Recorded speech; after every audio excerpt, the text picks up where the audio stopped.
Thank you.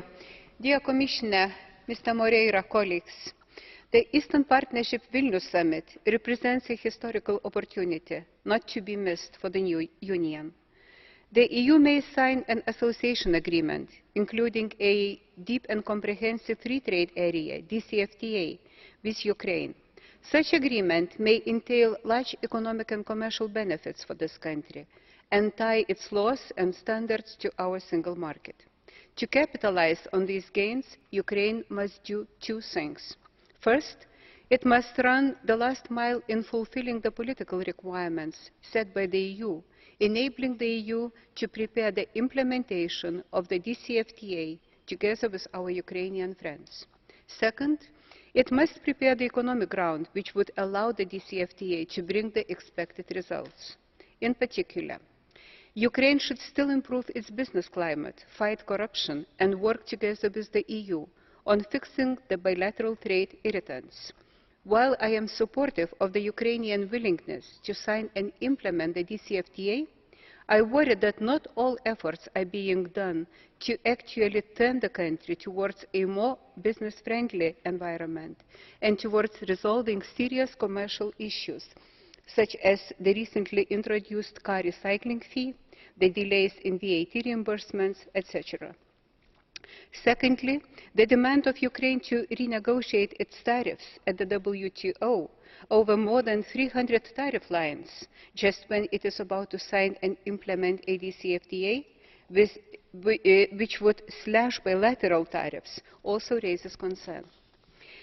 Thirdly, Ukraine must broadly reform its economy, not only to prepare for implementing its commitments toward the EU, but also to improve its track record, to convince the IMF that it can be a serious and committed recipient of international loans and repay its debts.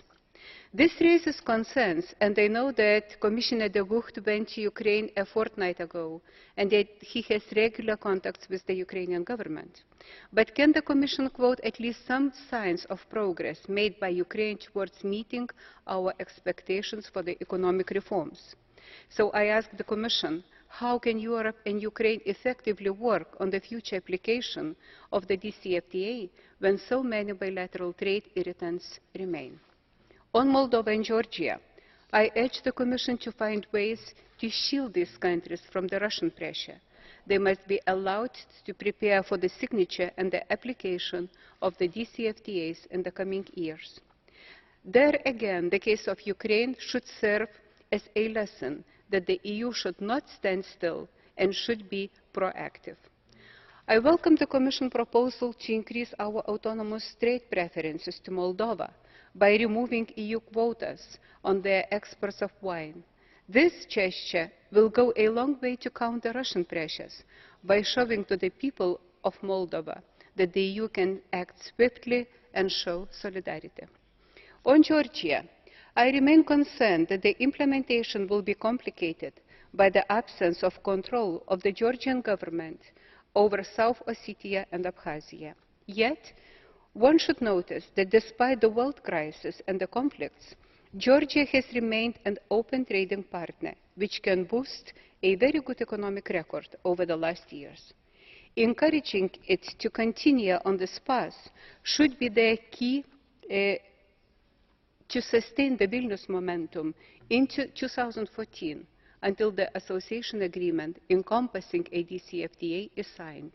Finally, the upcoming summit is an opportunity to reassess our relations with Armenia and Azerbaijan, two countries which, for different reasons, are not on the track of signing a DCFTA. I deeply regret that Armenia's choice of joining customs union, mostly for geopolitical reasons, which have nothing to do with the long-term economic needs and interests of this country, which is already largely integrated with the customs union partners through the Commonwealths of independent states.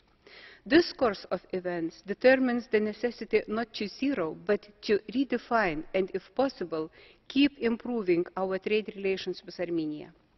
Surely the Armenian membership of a customs union does not facilitate such tasks, but I look forward to hearing from the Commissioner on this issue. As for Azerbaijan, the EU cannot consider negotiating a DCFTA because this country is not a WTO member.